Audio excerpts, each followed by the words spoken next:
Welcome, ladies and gentlemen, to the Four Quarter Show.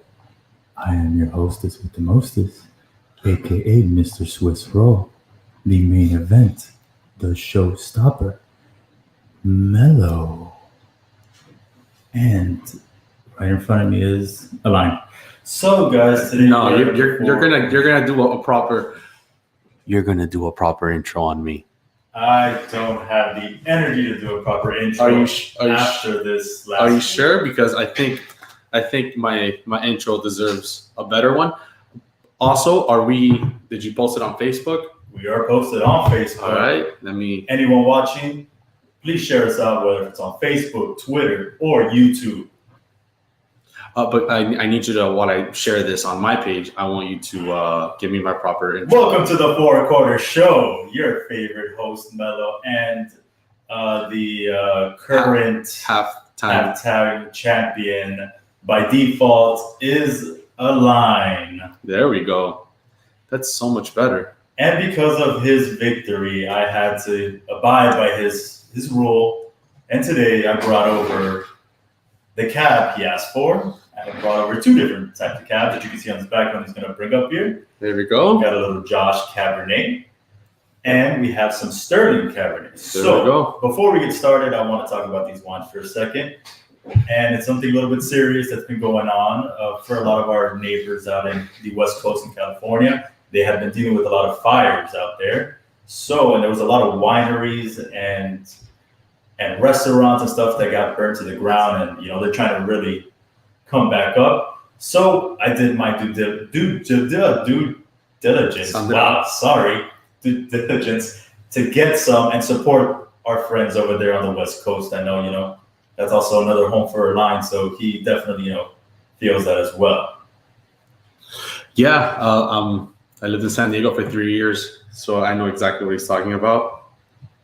And I am officially, everything's posted. Sorry, guys. I'll make sure everything's posted. We're on Facebook, each of our pages, Cena Sports Talk on YouTube.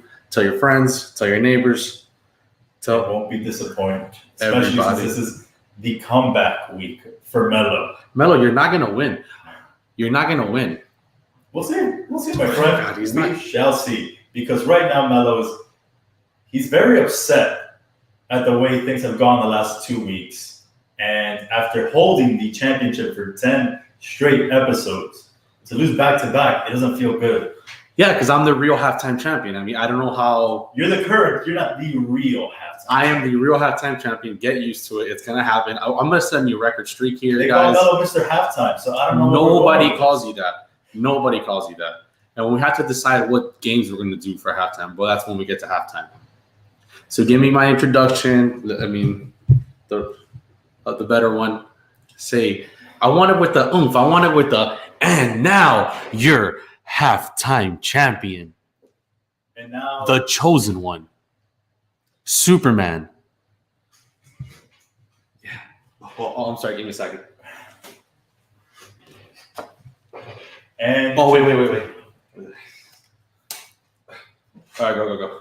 I'm ready. Introducing my co-host, the current title holder of halftime, who is just holding my belt, keeping it warm until next week, Alain. Yeah, there we go. I already broke our first rule. Okay. So, if you are new to this podcast, let me let you guys know how this works. This is 4 quarters, which means we have 4 glorious quarters where Melo and I debate sports. We also have a halftime where that's how we have a halftime champion, where me and Melo do a little gamble, a little wager. Whoever has the best week gets the title, and the loser needs to bring the winner whatever item they want, food, drink, whatever they want to bring. And then we also have an overtime where we discuss anything, open topic about our life, whatever we want to talk about. Each quarter is 12 to 15 minutes long, depending on what we want to do that week. We usually talk a lot, sometimes 15. I think this time we're going to keep it at 12, maybe. We'll see. All right, that's 4 quarters. All right, cool. So, Alain, why don't you do us the favor of opening up those bottles of wine? I'll actually let you decide which one to open. Let's do the Josh. Perfect. All right, and I'm going to go ahead and probably sneeze right now. Oh. You ready? God bless you. And while he sneezes, I'm here opening this amazing bottle that Melo got me. Ooh, Man, Melo loves buying me alcohol. I wish. It seems like it. Either that or, maybe I just lose on purpose so I can buy the alcohol. This is true, or you can just win and I can get you the alcohol you want. All right, let's see what I want at halftime, because that's what's going to happen next week. Spoiler alert for everyone out there. Next week, Melo is going to be the halftime champion. But I'll go ahead and put the quarter one banner up while Alain sets that up. All right, Melo, I want you to pick what we have our cups that we usually drink at. Unfortunately, today I was going to bring back a previous cup that we used to have in our, back in the day when we first started. We had our Dragon Ball Z cups. And while we were setting up, I broke it. So we're going back to last week's Play-Doh cups. Still my favorite cups. What color do you want? Let me get a blue. Ooh, he wants a blue one. Blue, especially somewhere in a Giants sweatshirt today. I'm very bummed today. I'm going to keep mine green. We have more cups and everybody wants to join us sometime. All right. Anyone is welcome. Let's see. I'm going to put the timer up. And I'm going to put it for 12 minutes today. Let's see. Wait, what's the first quarter? First quarter NBA. NBA, yes. I think we're good with 12. Oh. Yeah? Yeah, I think we're good with 12. You're right. I think the next one I might do 15, but that's for another reason here and there. Give me a second because I closed off something, so I want to bring it back up. Melo, I am going to set the 12 minutes now. All right, quarter number one. Obviously, the big thing going on right now is the NBA Finals. We're down to Game 5 tomorrow. It's not looking good for Miami. It's not. But we're still not wrong because we predicted 7. You're absolutely right. So we still could be right. And you know what? Don't put it past Miami. Right now, I'm not sure if you saw what Gary Payton wrote to everyone in Miami. Well, I guess to the Heat players. And basically saying, don't count out Miami. We're the Miami effing Heat for a reason. We have that Heat culture. And we got to bring that out and not to count us out just yet. Stop shining the trophy for LeBron and the Lakers because we don't know what's going to happen tomorrow. Although the Lakers did a bold move and are now playing in their Mamba jerseys, which, man, if I'm Miami, I want to win even more. I knew that we were going to do that. That was very predictable. I think you and I talked about it off air. I don't remember us talking about it on air, but I believe we spoke about it when we were watching one of the games, maybe Game 2. No, Game 3. I think we were watching Game 3 together. Correct. And we talked about it, and I knew they were going to bring the Mamba jerseys out whenever they won 3 games. I knew the next one was Mamba jersey. I am a Laker fan. I grew up watching the Lakers, so I don't want them to win. I love Kobe. Kobe was my favorite player growing up. I looked up to Kobe. I loved watching him play, but man, I don't want them to win. I really want the Heat to come out and really have a strong Game 5. Same here. Man, it's tough. So do the Lakers now wear the Mamba jerseys if we take them to 7 games? Are they wearing it every single game now? I don't think they'll do that. I think they're using it now because they have momentum. They feel that they're in essence saying, we know we're the better team. We know we're going to win this. Because if you're not confident or you don't want to risk it, you want to wait till Game 7. Because no matter what, it's Game 7. You have no choice. You're going to wear the black jerseys and you're going to bring that momentum. But you're going to bring that confidence in there. But they're pretty much saying, we're going to wear our Mamba jerseys. We're undefeated.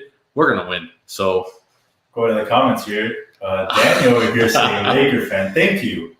Yes, I grew up loving the Lakers. I'm sorry. I grew up with the Shaq and Kobe era, man. I love my Heat, but what's wrong with being a Laker fan? What's wrong with you have a favorite team in the East, you have a favorite team in the West. Something wrong with that. I got a favorite team in the West. Yeah, you got a team like in the West. I root for the Lakers. And I'm from I lived in San Diego for 3 years.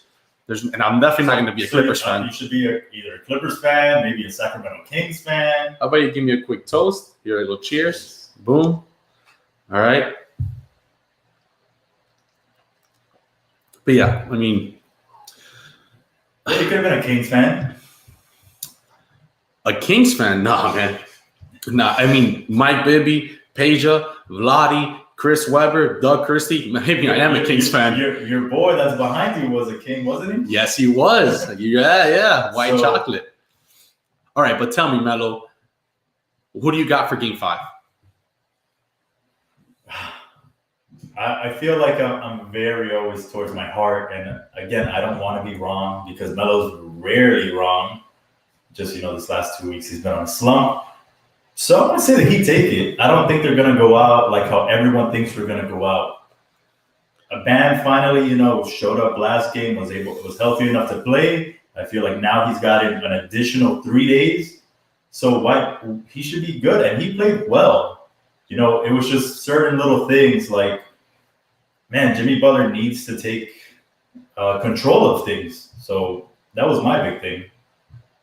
Yeah, man, I hear you. I think the biggest and most important thing that he needs to do is have Jimmy buckets. Not the Heat Jimmy buckets. He needs to show up and win the games in the end.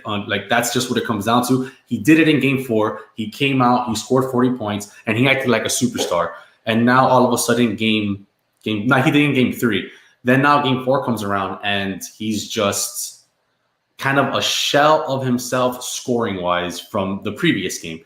It's kind of what he's been doing all series long. It's what he's been doing all year, and it's worked for us. He's led us to the championship, but now is the moment where we need Jimmy Butler to really be that guy and score at the end, and that's what it comes down to. And he didn't do it last game, so when it came down to the last 5 minutes, we had no one. We have 3 rookies, Duncan Robinson, Tyler Hero. Duncan, I think it's his second year. You sure Duncan's not a rookie? Yeah, Duncan's his second year because I think he got drafted by the Spurs or something. Man, he's still a young player, but we have a couple rookies, and it's just none rookie, and he's just dribble and shoot. I feel he has that doing. He thinks he's Dwayne Wade. Honestly, it's the craziest thing. Why would you dribble 100 times and then try to score over Anthony Davis? That was really frustrating, but I also don't blame him because Jimmy Buckets was passing the ball. He was passive. He wasn't really taking it to the basket like he should have. But as my preview, last thing is Heat will win Game 5. I think Jimmy Butler he's angry. I think he's going to see that they're using the Mamba jerseys.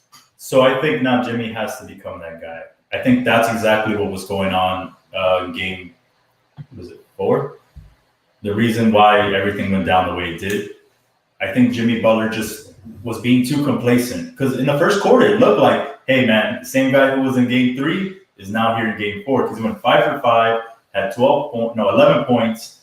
Like, he looked great. And then after that, the second quarter, he went 0 for 2, and I think he might have scored like 2 free throws or something like that. It wasn't the same Jimmy Butler that you got in Game 3 or even in quarter 1. So I feel like he now has to take that upon himself and say, all right, guys, I know I want us to all be a cohesive unit and win together. But at one point, you have to be the superstar of your team and take them to that next level. So I think he has to be the guy for us to win Game 5. And I'm hoping he does. I'm hoping he's able to, get out of that mindset and be like, okay, it's going through me now. I'm going to attack the paint and win us Game 5. That we got Danny say, Kendrick, none. Oh, that was another thing. I don't think Kendrick thinks he's Dwayne Wade. I think he thinks he's Mario Chalmers. He thinks he's Mario Chalmers being LeBron James. Exactly. It's just he has been terrible this series. It's just unfortunate because he was having an amazing season. He came in number 2 in the rookie votings, which is amazing. And then unfortunately he got COVID, and I think he's been trying to get back into the game. And now we're just seeing him in the finals trying to be the player he was in the season, and now it's not happening. But what are we going to do? Hopefully we're going to agree it's going to be all on buckets, and hopefully we win the game. But on to the next topic. Oh, you know what, really quick? Do you think Butler's that guy, though? Do you think he's the guy? I know you're saying he needs to play with that aggressiveness and be the superstar, but do you think he has it in him? Do you think he can do that? He's never done it in 10 years. Do you think with this team he can become a superstar? I absolutely think he can. Okay. I just think that his mentality is winning. But what I feel like he hasn't gotten to the point is that at one point you have to stop relying on everybody and just take it yourself. You have to have that D-Wade 2006 mentality where, okay, I'm not going to go out this way. I'm putting the team on my back and we're going to ride. That I feel like is what Jimmy Butler needs to do. He can be the superstar because he has shown it. He can do it by passing, rebounding, scoring, but he needs to put it all on himself. He can't be complacent where he's going down the court and he doesn't touch the ball one time, where Tyler Hero has the ball and then he'll pass it to Duncan Robinson and then Tyler Hero gets the ball again and puts up a shot. Like, no, like I know you love your rookie, but you need to be the guy. Like, stop having Tyler Hero try to be the guy. No, you need to be that person. I actually disagree with you on this one. I don't think he can be the guy. He can play like the guy, but I don't think he can be the guy. You know, he's had 10 years to try to be that person, and he just hasn't. I know his history. He's always been an underdog in every part of his life, and it's something that, you know, I've related to at one point in my life, and I relate to a little bit now. I understand he didn't go to the best schools. Everyone always, you know, used to bring him down, and even now in the NBA, you know, look at us. We're saying he can't, you know, we're talking about him being the guy or not being the guy. But I just think he plays better being an underdog. And now that he had that 40-point game, it's kind of, you know, now that he's in the moment and we know he's that guy, I feel like he can't show up. He needs to always have that underdog in him. And I don't know if that's just something that just could affect him. I don't know. But I don't think he has a guy. I feel we need to get someone like Antetokounmpo, which I don't think is like a guy either, but both of them together, I feel can make something happen. So now I'm gonna go back to what you're saying about Jimmy. I feel like he could be the guy.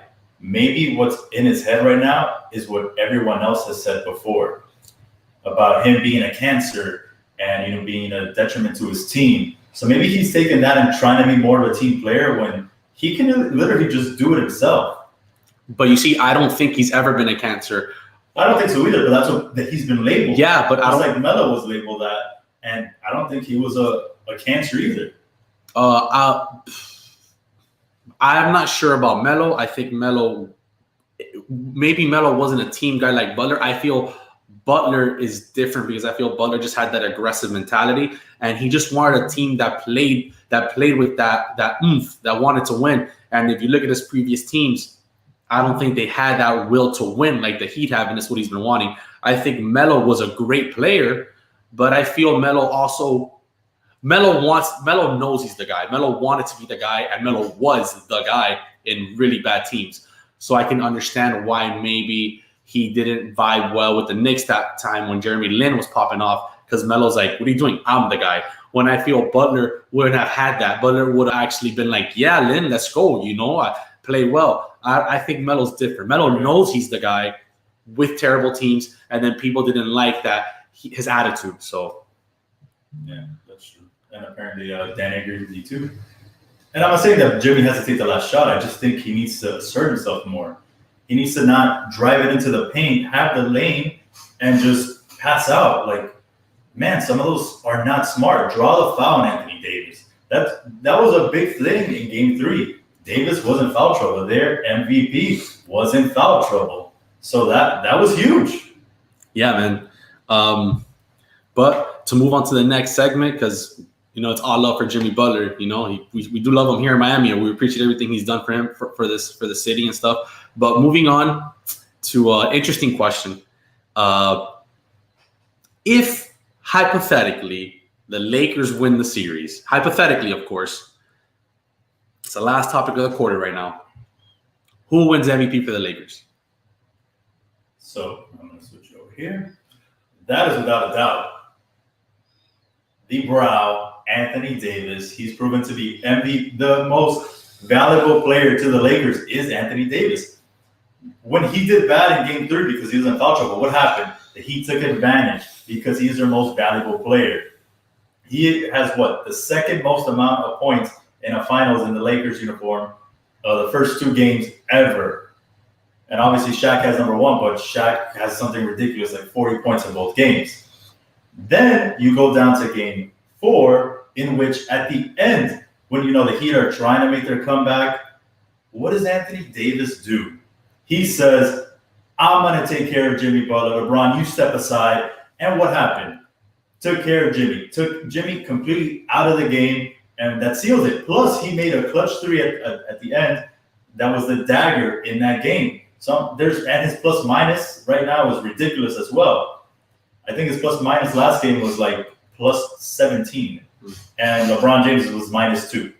So there's so many different things that it's Jimmy. It's not Jimmy. It's Anthony Davis is the MVP of the series if the Lakers so happen to win. You know what, Melo? Yes, Anthony Davis covered Jimmy buckets at the end. Yes, he had a clutch three. Yeah, thank God. He's a superstar. He better be doing stuff like that. You're going to give him an MVP just because he did his job? LeBron James has out-rebounded Anthony Davis twice this series. Anthony Davis should not be getting out-rebounded by anyone. Anthony Davis is the best defensive player on the court, and I'm pretty sure the tallest man on the court, and he's getting out-rebounded by LeBron James. LeBron James is close to averaging a triple-double. We're so used to LeBron James's greatness that the fact that he's not averaging the triple-double, people are like, oh, he's having an off season. That man is averaging almost 27 points, 11 rebounds, and 9 assists right now, and we're all just waving our heads saying, nah, give it to Anthony Davis. Why? He's getting out-rebounded. He doesn't assist, and fine, he had 2 30-point games. That's it. When they lost the game, he played like he was in foul trouble. He wasn't playing well. That's awful. They lost because Anthony Davis didn't show up.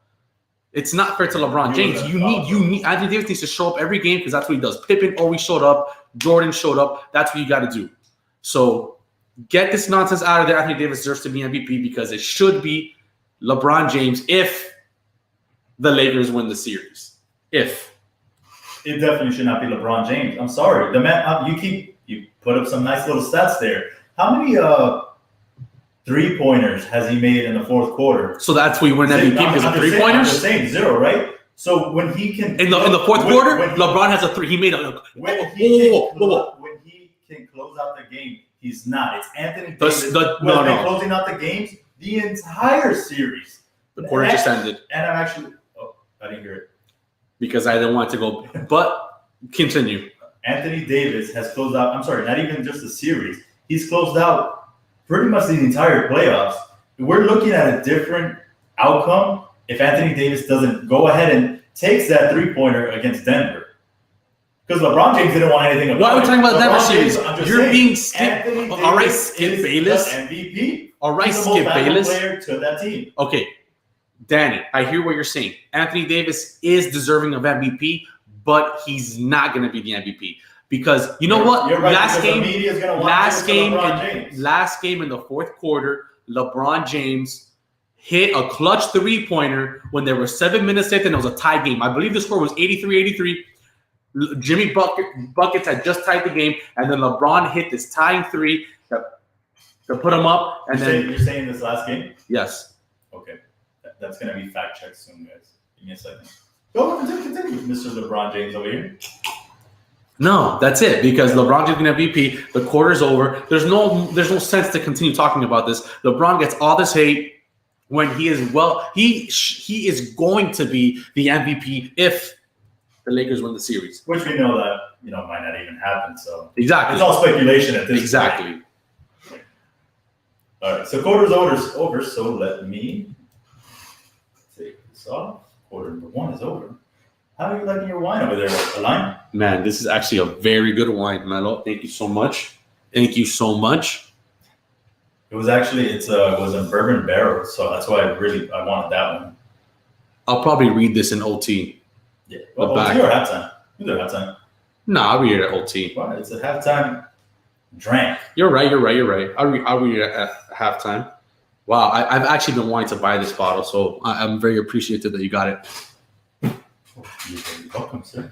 All right, so the second quarter. I can't wait to talk about this. This quarter. So, by the way, I'm going to go back to, before we start, LeBron James in Game 4 in the fourth quarter was 0 for 3 from the three-point. So I don't know what game Alain was watching. I guess it was in the third quarter. Are you sure? I'm last looking at game it right now. Yes. Anthony Davis was 1 for 1, being the one that was the dagger. Then I guess it was in the third quarter where he hit that clutch three. But still, in the fourth quarter, how many points did LeBron James score? How many points did LeBron James score in the fourth quarter? How about you fact check that? Yeah, exactly. Don't even bother because it was like 7 points. I won't lie. He's been coming up clutch, scoring points. He's been going to the free throw line and he's making them. He's always been clutch in the fourth quarter, man. He's always been a great fourth quarter player. Statistically speaking, he's one of the best fourth quarter players in the history. Alain must have not watched 2011. Oh, okay. You know what? I'm saying statistically speaking. On to the second quarter, Melo. And we're going to start off with a very, very, very, very important topic that gets me going with everything because I know it.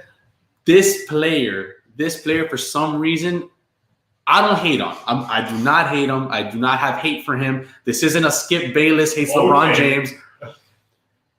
We're going to talk about Kyrie Irving and his comments that he said recently regarding coaching and about being grateful that he finally has a teammate in KD who can take shots at the end of games. We're going to talk about those comments.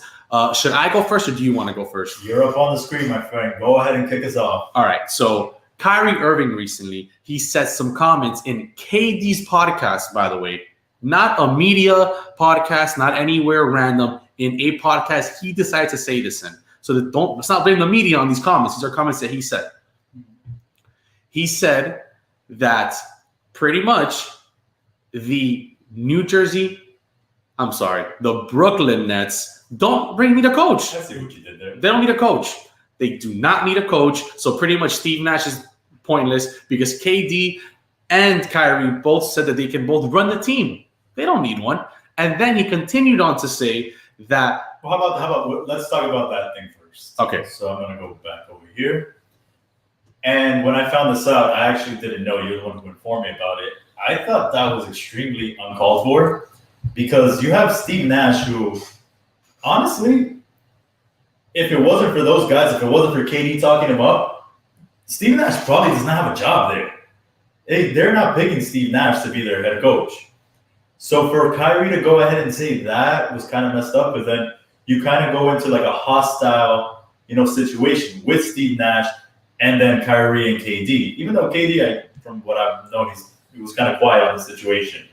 But Kyrie was the one kind of going out and say that. And I can see why, because maybe he sees Steve Nash as, a Tyronn Lue who is just, a guy there to fill in the position. But, man, that's just so bad on your, brand new head coach to go into that situation. And I think it's false. You need a head coach to, guide you to call the plays. Like Danny said, a little sus, exactly.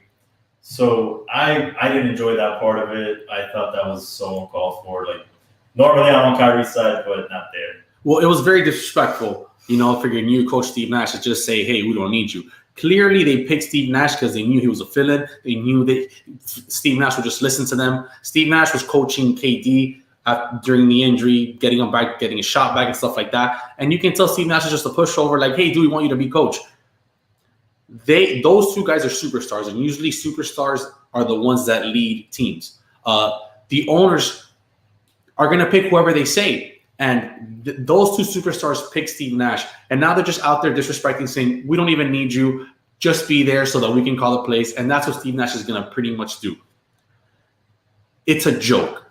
KD thinks they don't need a coach because he went to the Warriors, a team that had already won a championship, who had been to the finals twice, who already had team chemistry, who has 3 Hall of Famers already. And then you put in KD, a 4th Hall of Famer. Yes, Steve Kerr kind of isn't really necessary, but he is necessary because he makes important calls, game 10 decisions, and is a great coach. So for you to assume that you went because you went to this great team that, yes, Iguodala one day was calling plays and you won with Luke Walton, who's actually a pretty good coach also, doesn't mean that you don't need a coach. That just means you went to a team that had a great system. And then don't get me started with Kyrie Irving. Dude, what are you saying, bro? You have a ring because LeBron led you there, and LeBron makes every player better. The way he's making AD into a superstar, the way he made you into a superstar. And that's all that. Yes, but he's making him better. better. Like, people are saying that Anthony Davis is the best player in the world now because LeBron does that to players. And now Kyrie Irving thinks that he doesn't need a coach. He went to the Celtics and he thought he was the man, and I don't need a coach. And look, that's why now you're in the Brooklyn Nets, and now you think you don't need a coach, and you think you're going to win a championship. He's going to get a reality. These two guys are going to get a reality check because when KD was in the Warriors, they had a leader. They had Steph Curry. And now Kyrie Irving and KD in a team may be a disaster. But you also can't blame Kyrie because when he was in the Cavaliers, I'm saying, they didn't have a coach, man. It was him and LeBron James doing whatever they wanted. It was Kyrie saving the Cavaliers and LeBron James, giving them that clutch shot to win the final. I hate that when second superstars make these shots and they're saving people. You're doing your job. So Steve Kerr, when he made that shot, saved Michael Jordan. Is that what you're saying? People make shots. You're supposed to make shots. So I'm not going to say Kyrie saved LeBron when LeBron is the reason that you're there in the fourth quarter, and Kyrie, you made a clutch shot. You make it sound like Kyrie was averaging like 5 points. I'm not making it seem that way. I'm making it seem as you're the second best player in that team. Yes, you should be making that shot, and it's good he made that shot. LeBron was 1, Kyrie was 1.5. That's it. Not 7. He was 1.5. Kyrie saw the way LeBron runs teams, and Kyrie thinks he's LeBron James. Kyrie, in his mind, thinks he's a better player than LeBron James. Well, you know what, Kyrie Irving? How about stay healthy? How about play more than 50 games? How about finish a season? And then you can talk about being a superstar. But until I see you actually finishing a season, Chris Paul is still a better basketball player than you. Chris Paul is still a better point guard. And I'm saying it right now. I've been saying it for years. Chris Paul right now is still a better player than Kyrie Irving. Who's a better baller? Kyrie. But a better NBA basketball player, who do I want on my team? I'm going to pick Chris Paul. Because Kyrie Irving would not have done what Chris Paul did with OKC this year. Because Kyrie would have gotten hurt. He would have gotten everybody pissed. Or something would have gone crazy. So don't get me started with that. We'll go into the next comments that Kyrie made. The next comment, which is my favorite comment, is that he finally has a teammate in KD who can make last-minute shots. Clearly, that was a jab at LeBron James. Was it though? Well, it's a false narrative, is what it is. I don't think so. I think it's just how you interpret it. Because the way I saw it was that, one, he's not wrong. He is wrong. He's not wrong. Because LeBron James led the team to many victories, statistically speaking. LeBron James wasn't the one taking the last second shot. Sometimes he was. It was Kyrie that had to save him multiple times. No. And LeBron. It was Kyrie that was not afraid to take the shot. LeBron James was afraid to even drive into the paint a lot of times to draw the foul or anything. So for me, the way I took Kyrie's comments wasn't so much as a shot at LeBron. It was more as a at the last second, he doesn't mind deferring to Kevin Durant. Whereas he doesn't want to defer to LeBron James because he's not a great shooter. He doesn't want to take it into the basket because he's also not a great free throw shooter. So to me, it was Kyrie saying, you know what? I don't mind deferring to Kevin Durant because I know, one, he's been in that situation, and Kyrie played against him 2 years in a row, and saw how great and clutch Kevin Durant was in that big moment. Statistically speaking, LeBron is one of the most clutch players in the NBA. He can take that last minute shot. You know what?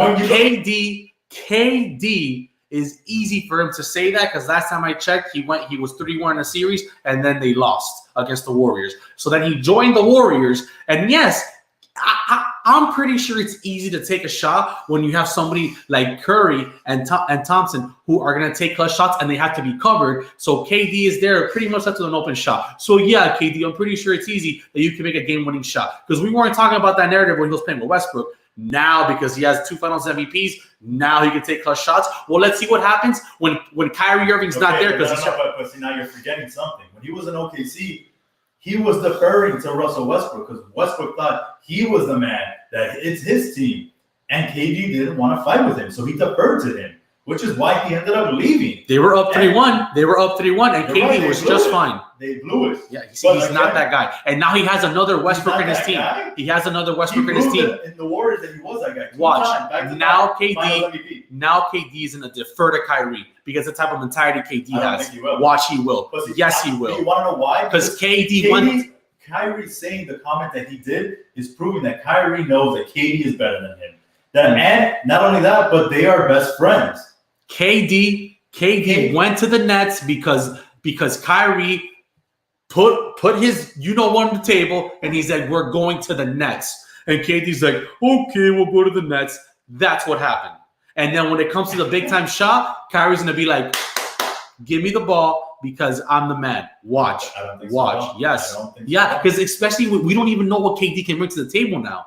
Yeah, we don't even know if it's the same KD. We don't even know if Kyrie's going to be there at the end. So we're talking all this nonsense. I hope they bring Paul George and those rumors I keep hearing. Bring another guy into that team. Another guy that's suspect. I hope they don't, because that would just mess up Kawhi so bad. Like, man, Kawhi, you should have just stayed in Toronto. You would have been in the finals probably right now. All right, let's move on to the next one. LeBron's rebuttal, which I loved. And what did he say? He said, you know what I love about me and AD? There's no jealousy between us. That was a hell of a comeback because it's the same thing that Kyrie did. Kyrie thinks that, why are you connecting that I'm saying taking shots at LeBron James? It's the same concept. If you're saying that there's no jealousy between them, people are going to say, is he talking about Kyrie? Is he talking about Dwayne Wade? Because that's what we do. We talk about things. But clearly he's talking about Kyrie, who's jealous. He's not LeBron James. See, I don't see it like that at all. I see it, one, as LeBron James basically stooping down to Kyrie's level, which, the king would never do that. And second, he's admitting then that he had jealousy towards Kyrie. Him saying that is admitting it. And say what you want, man. LeBron James couldn't do it without Kyrie. Kyrie couldn't do it without LeBron James. Last time I checked, LeBron did it without Kyrie first. Last time I checked, Kyrie was having losing seasons in the Cavaliers. I'm not done. Was having losing seasons in the Cleveland Cavaliers, and LeBron had 2 rings, and LeBron's about to have his 4th thing right now if they win against the Heat. And I don't see Kyrie over in the Lakers. Last time I checked, LeBron has done it without Kyrie. Now, Kyrie hasn't had to, pretty much beg for a team.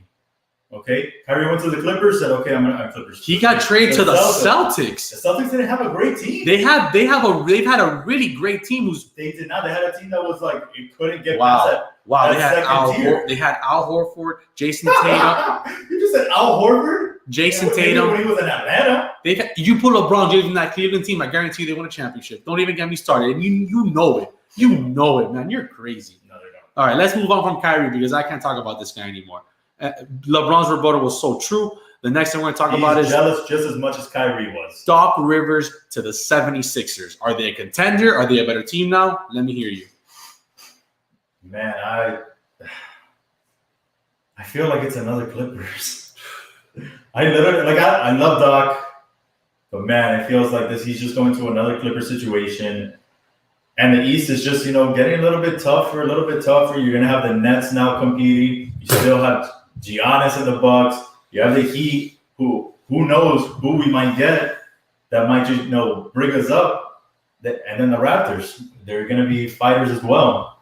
So I don't know if he did himself, he didn't have a choice. It was either don't coach or go comment. So, I don't mind it. Man, hold on. This just in. Buccaneers are up 19-17 against the Bears. Tune in to watch this game because there's a minute and 30 seconds left. And I think the Bears might have a game-winning field goal right now, and it's going to be crazy. But go ahead, Melo. Keep going. I don't know. So, I like the hiring. I love Doc. I feel like they're also one key thing away. And I feel like maybe had they treated Fultz a little bit better, that team would be so different. But because they shipped him off to Orlando, they completely messed that up. And they're still missing something. And it definitely is not Al Horford. But you hit the nail.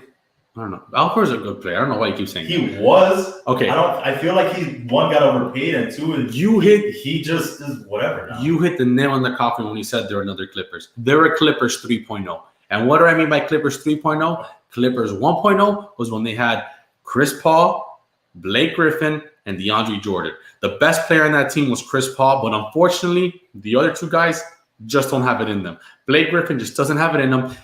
He's a comedian now. He wants to do comedy. He's doing podcasts. He's doing these things. He's not thinking about championships. He's just a really good basketball player, but doesn't have that oomph in him. And unfortunately, Chris Paul, as much as he's like kind of like Isaiah Thomas, but doesn't have that team around him. Like if you put Chris Paul on a team like Isaiah Thomas had, I think he would have won a championship. But unfortunately, he has someone like Blake Griffin and DeAndre Jordan, which is why Doc Rivers is the only coach in history that has lost 3-1 leads twice, which leads me to Clippers 2.0 with Kawhi Leonard and Paul George. Kawhi Leonard has all this best player in the world nonsense. And it's what nonsense? Yes, it is. And let me explain to you why. The first one was not deserving. It was only because he did what Iguodala did, which is the same reason why Iggy has an MVP, because they stopped LeBron James. Do you realize LeBron is such an amazing player that if you just worry about defending him, you get an MVP. If Horace Grant would have stopped Michael Jordan, Horace Grant would be MVP. But that doesn't make you the best player in the world. It makes you the best defender in the world. But let me continue. I didn't interrupt you. Let me continue. Kawhi Leonard has done nothing. He won a championship with Toronto, right? A great Toronto team, but the Warriors were hurt. They lost Thompson. They lost KD. That doesn't make you the best player in the world. You beat a broken down Warriors.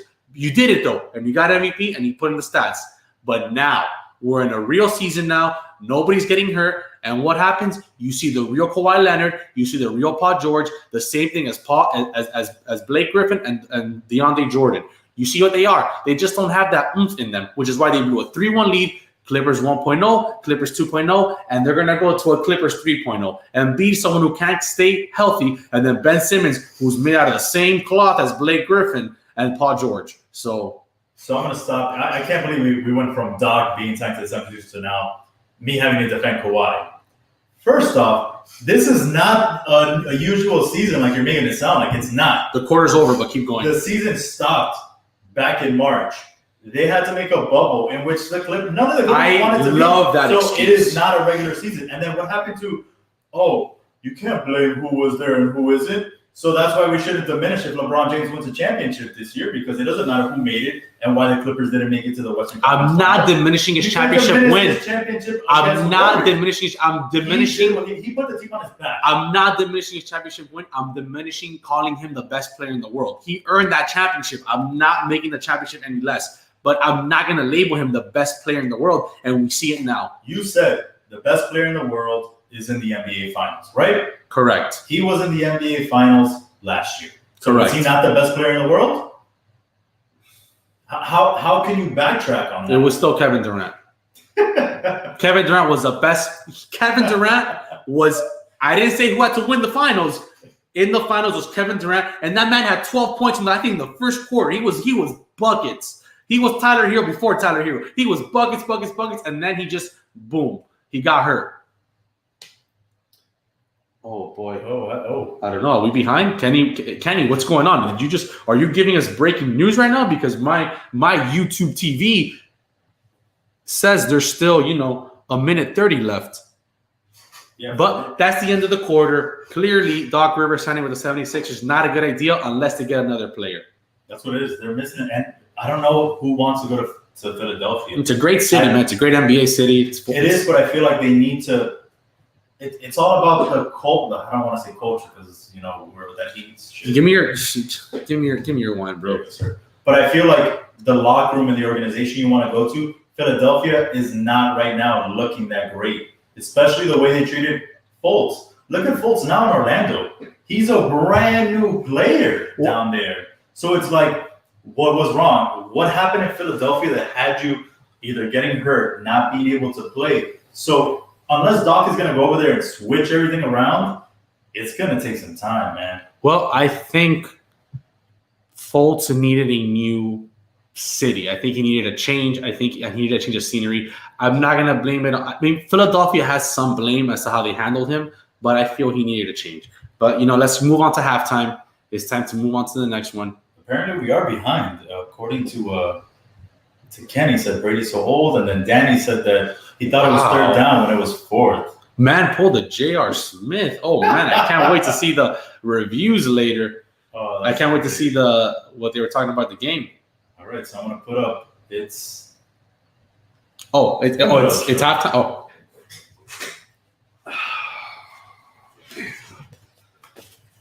It's halftime. I gotta have my belt. I should have never done that. Doesn't that shine nice? I'm gonna make sure it says 4 quarters here. It's gonna say FQS pretty soon. FQS right here. 4 quarters show, baby. Make sure you have that ready by next week because it's coming around my waist. I'm gonna have it ready. Watch. So, obviously we know. By the way, during this halftime, you need to when you speak to me, you have to say 4 quarters champion. That's how we work here on 4 quarter show. Whenever you wanna. I won't never do that. Yeah, that's part of the deal with the title. Part of the deal. That was never part of the deal. The title. Yeah. I was never supposed to call you champion. Part of the deal. Anyways, the man who's holding my title, keeping it warm. It's not your title because I have it right now. So you can't say it's your title. I'm not going to agree with that. He once again duped me and deceived me last week. But no, you know what? I'm going to give him all the credit because I blew it by choosing the damn Raiders. We even said there's no duping, there's no nothing. Oh, we keep looking at the game. We're sorry. Anyways, no, like I said, I'm going to give him credit where credit's due. I blew this. I lost halftime by choosing the Raiders. It wasn't him. He didn't beat me. Oh, I beat you. I guessed it right.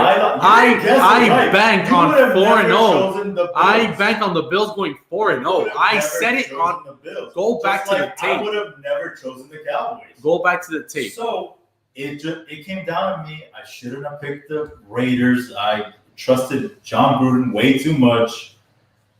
And it's on me. But it's not going to happen again. That's guaranteed. It's a spoiler alert for next week. But anyway. What games are we doing this week? Again, we got 5 NFL games. If we would have done the show a little bit earlier in the week, I would have thrown in some baseball.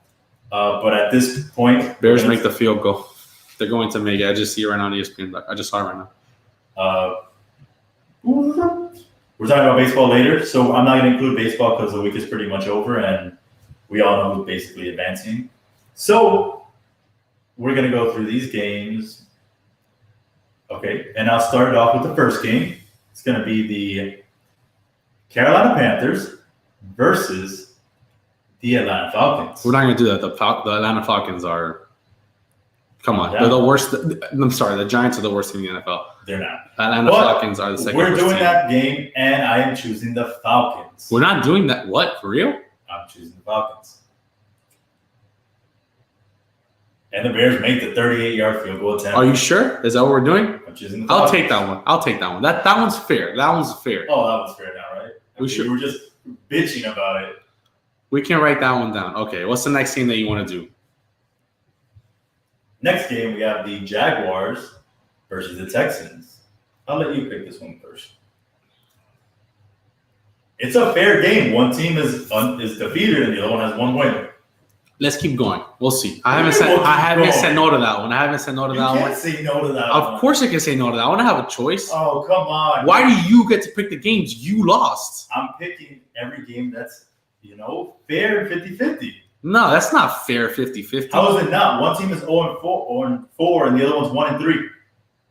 How is it not fair? Let me see. Jacksonville, Houston, Cincinnati, Baltimore. And Jacksonville has been basically in almost every game. Except for the Dolphins. That's because Fitzmagic owns the Jaguars.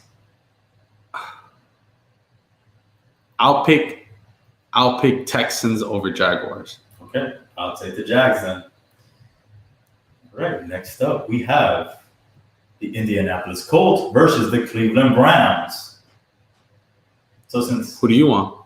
I'll pick now, I'm gonna pick my boy Odell. They came through for me last week. I'm picking the Browns again. I don't think I like that pick, man. Why not? I don't think I want to do that one. What is the Colts record? Aren't they 3-1 as well? Man, it's a fair matchup. You know what? I feel this is very unfair. I don't really agree with these this week. Oh man, why not? You make it sound like I gave you like the COVID Titans versus the Buffalo Bills and said I'm picking the Bills. How about we do maybe Philly and Pittsburgh? I am not doing that game. Why? Unless you're letting me choose the Steelers. What about look? Hold the phone. There's a Monday night matchup. There's New Orleans versus the Chargers.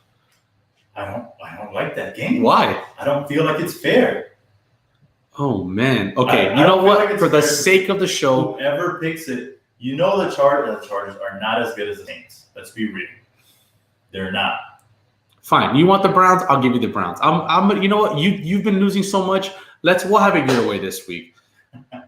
Right. Next up, now we're gonna go with our home team. So we do this every week. We always do Dolphins and Giants. So Dolphins versus the 49ers. Who are you picking? Man, I think I might get swept this week because he's not gonna get swept. Who are you picking? We have to pick our teams. Who said? That's the rule. We have to know. If you want to pick the 49ers, go ahead and pick them. If we have to pick, we're homers. We have to pick our teams. Why? No. That's not what we said. We said we were gonna pick the games with our teams. So you're picking the 49ers or the Dolphins? Or are you gonna go against your team? Your team that could. If one, they're playing the JV 49ers. Is Garoppolo playing? Garoppolo right now is not set to play.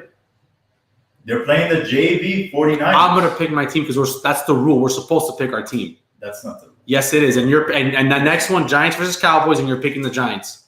That's what it is. I'm not picking the Giants. Yeah, you are. It's Giants. That's the rule, though. That's not the rule. We're supposed. That was never the rule. We're not supposed to be arguing about this during the show. This is something. That was never the rule. The rule was that we're gonna pick on the games that our teams are in.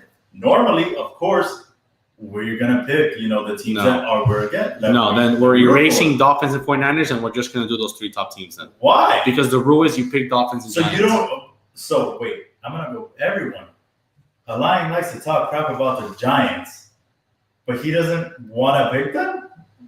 Why not? Come on, I'm picking the Cowboys because they suck.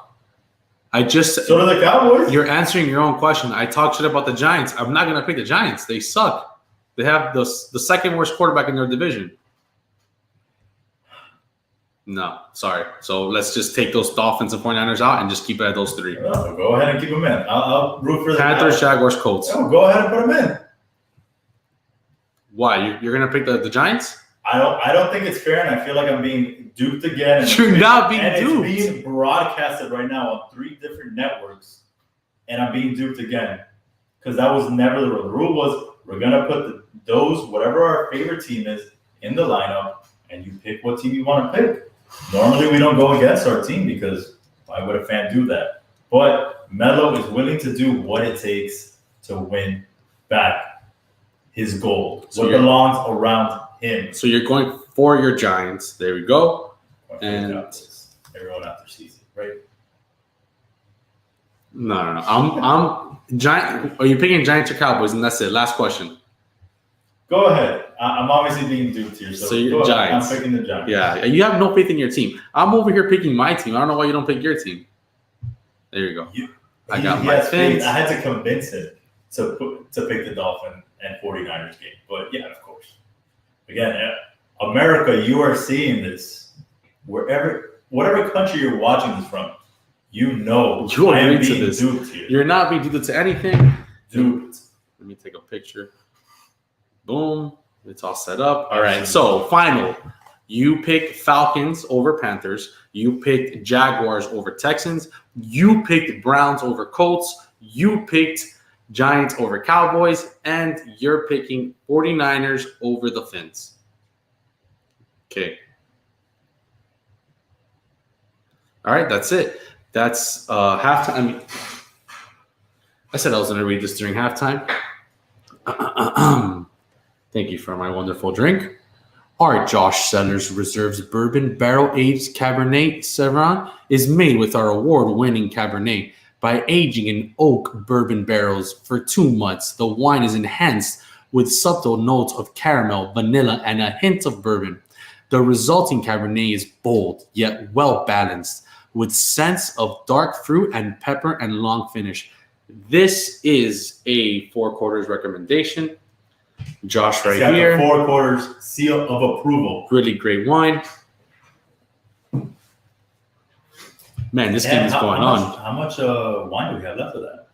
It's almost done. All right, because we got to get to our second bottle, which has another story behind it, which I'll tell you when we get there. Well, you need to drink up, so I don't know if I'm supposed to. Oh, I'm sorry. You're drinking slow. I guess people forgot. I just didn't want to, make the same full Melo that I was last week. Getting caught on Instagram. We caught Melo slipping on that one. All right, guys. Halftime is over. We're going to see how things fall next week. The belt's coming back here, no matter what. Okay. He wants to, try to dupe me. It's okay. Melo is going to come out on top. It's a spoiler alert. Okay. But let's go ahead and start quarter number 3. And in quarter 3, I'll make sure I get some white for that next week. For quarter 3, we're jumping into NFL. Buccaneers just lost. That means Nick Foles, baby. Wow. Coming up big against Tampa Brady. Man, Nick Foles really owns this guy.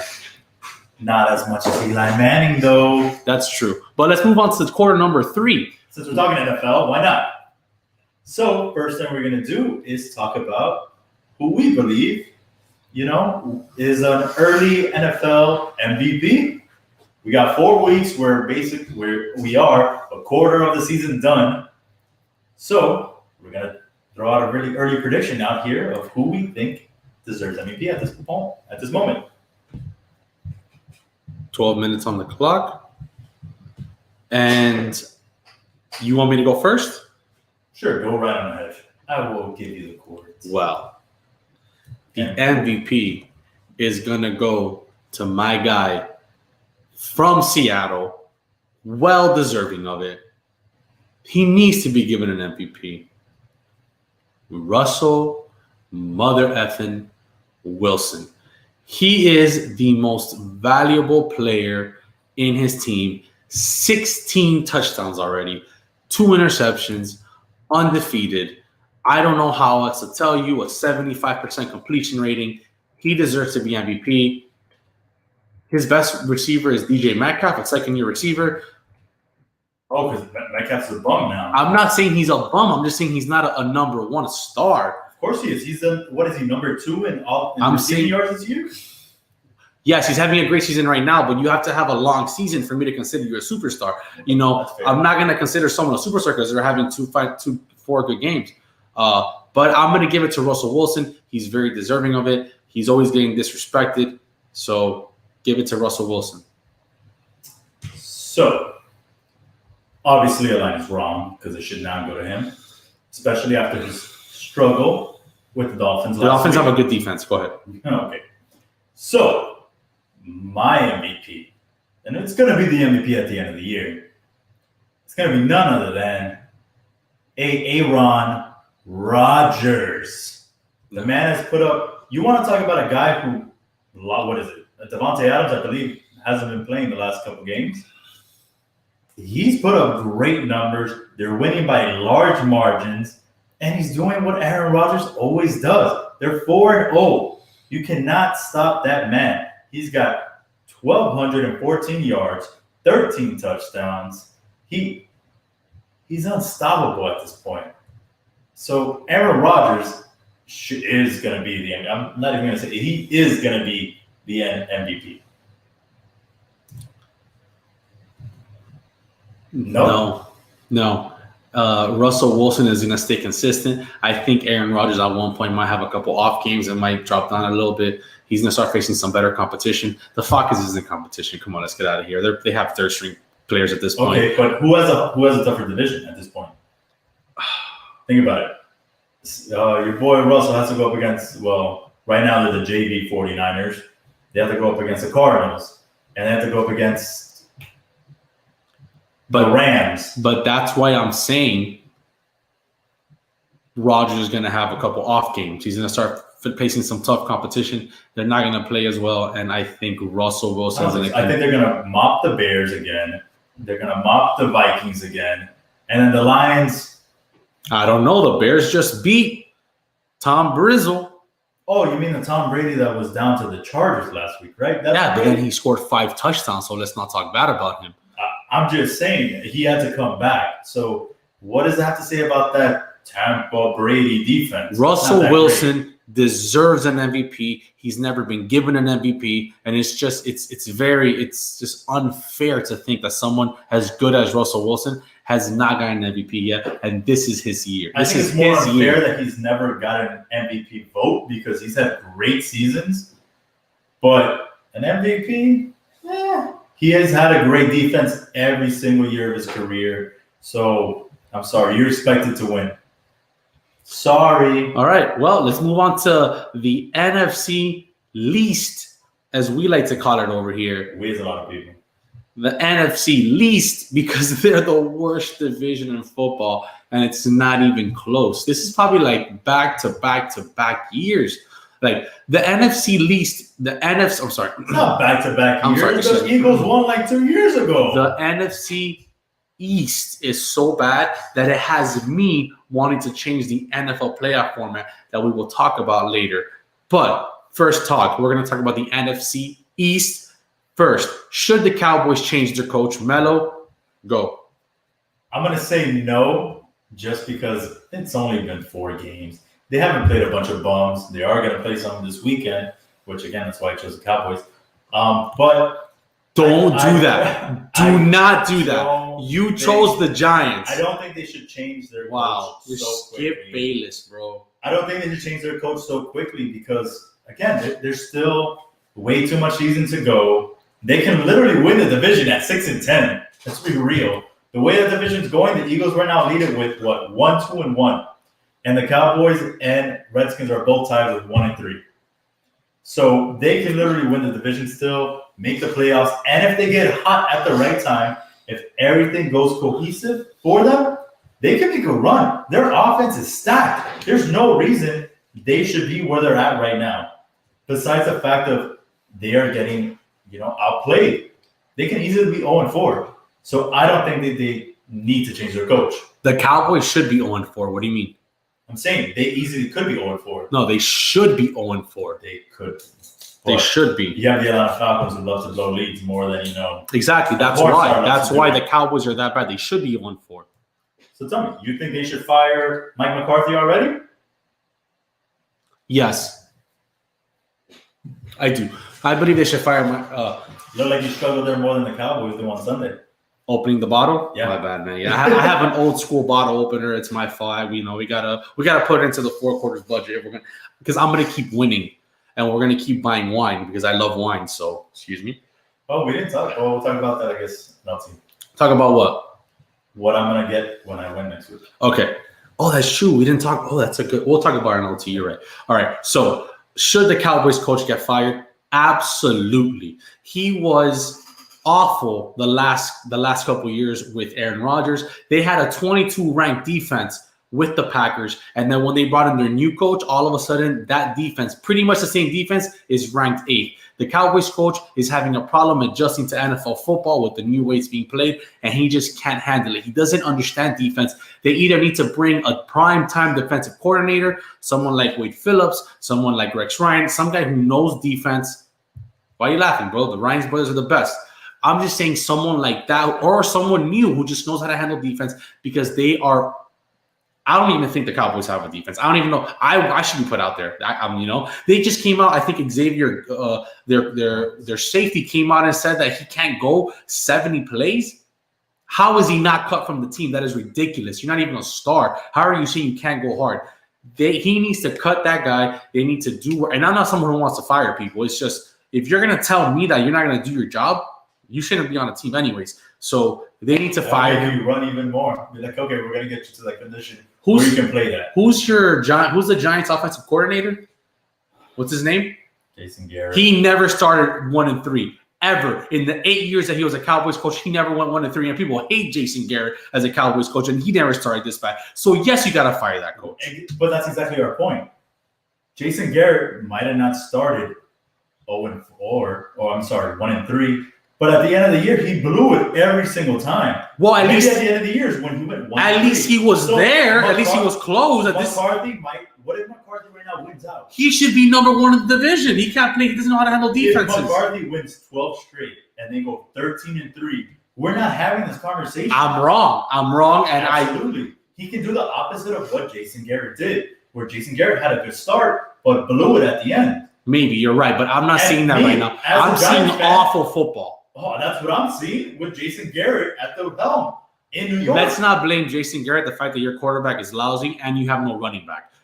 First off, we have Saquon up until week 2, and second, right. It's not our quarterback. Moving on in the NFC East. We're gonna go to my team now. You want to talk about how lousy so we're gonna have to move to the Giants next. Okay. You want to talk about how lousy our quarterback is? Our quarterback. I'm gonna read you some. He's 0-4. That's how lousy your quarterback is. He's 0-4. I'm going to read everyone out here, and you guys tell me which one of the two, you might pick. So this is first quarterback. First 16 games of his career, 3-13. He's thrown 3,739 yards, 26 touchdowns, and 28 interceptions. Sorry, that was my fault. Wow, I'm embarrassed. Technical difficulties. Yes. So you got that. 3-13, 3,739 yards thrown, 26 touchdowns, 28 interceptions. This other quarterback, 3-13, 3,916 yards, 26 touchdowns, 17 interceptions. Which quarterback are you taking, 1 or 2? I hear your comparison, and I'm not taking your quarterback. Do you know which is my quarterback? I don't care. I know your quarterback is in there, and I'm not taking them. Well, my quarterback's comparison there was to another Hall of Famer, which was Peyton Manning. His first 16 games were, guess what? 3-13, 3,739 yards, 26 touchdowns. Oh, and look at that, 28 interceptions. Yes, and he was bad. Daniel Jones has the exact same record, more passing yards, and less interceptions. So how are you going to tell me that through 16 games, when the Giants have no offensive line, our quarterback sucks? Because he does, and Peyton Manning sucked with those stats. It doesn't mean, look, your quarterback, you get me riled up. I need to calm down. I need to relax.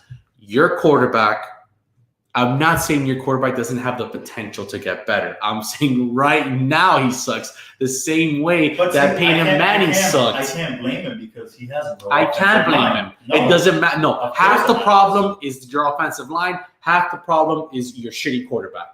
Oh, sorry, pardon my French, is your lousy quarterback. And he's just this close from being as bad as Dwayne Haskins, which leads me to, should Washington have made a QB change? That's absurd that you just said that. He is not as bad. Daniel Jones is not even nowhere near being benched. But go ahead. Tell me, should Dwayne Haskins have been benched? What is Rivera thinking? Should he moved on from Kyle Allen? What's going on? I think Rivera is thinking that he can still somehow win, which, I mean, he can technically win the NFC East because he's right there. Anyone can win the NFC East. So, man, I keep messing that up. Yeah, God, I know what it feels like to be a Dolphins fan right now. I'd rather be a Dolphin fan than a Giants fan. All the scrutiny I gave you for years. How many times? Listen, hold on. How many undefeated season does the Giants have? We're gonna go to the past. When was the last time the Dolphins won a Super Bowl? I'm gonna have 3 more minutes. Were you alive, my friend? Who cares? Of course you. Who cares if I was alive? Witnessed that. It doesn't matter. I witnessed it because I saw the replays. I saw the footage, and I went back and I replayed every season. I saw the statistics. I saw everything. I saw Zonka. I saw Greasy. I saw legends. It was beautiful. Saw Warren Moon too, right? It was beautiful. Dolphins have the best season of all time for a team. But go ahead, tell me about Dwayne Haskins. I want to hear. Should he be benched? Should he be given more time? What's going on? I think he should be given more time. I mean, I know they had trouble last season saying that he wasn't understanding the playbook, and I've never heard that up until Ocho Cinco when he was where? Oh, in the Patriots and in Miami. But, I mean, I don't know. I think you give this guy a chance. You drafted him. But I think Rivera's thinking, let me go with the guy that, had last season in Carolina. He did well to some extent. He knew how to game manage. And try to make these playoffs. Because if he makes the playoffs, it looks good on him. It looks like, yeah, we might have made the playoffs with, 6-10 or 7-9, but we made the playoffs. We won out in our division. Yeah, I don't say this very often, but that's a great point, Melo. You're right. It's a smart move to move Kyle Allen as starter because the division is so bad that Kyle Allen might game manage you to a playoff run since this is the same playbook that he had when he was with the Panthers. So the learning curve is quicker for Kyle Allen to get put in the starting position than for Dwayne Haskins. I think Dwayne Haskins is a talented quarterback. I feel he has a potential to be a starting quarterback in the league again. Just unfortunately, I feel since the division is so bad, he figures I could win a couple ball games here and make the playoffs. So was it a smart decision? Yes, because the division is so bad. But long term, I don't know what's going to happen with Dwayne Haskins and the trust and for his psyche also. He's a young kid, and now you're benching him. Who knows what the ramifications he could happen. And this is what usually happens to Washington Redskins quarterbacks. Remember Jason Campbell? He went through, 8 coaches at one point maybe? Yeah. And I don't want him to have that same fate. I don't wish bad juju on anyone except for Giants quarterbacks. I'm just kidding. But, unfortunately, yeah, it was the right choice. It was the right choice. I feel you have a chance to make the playoffs in this lousy division. Why not go with a guy you trust?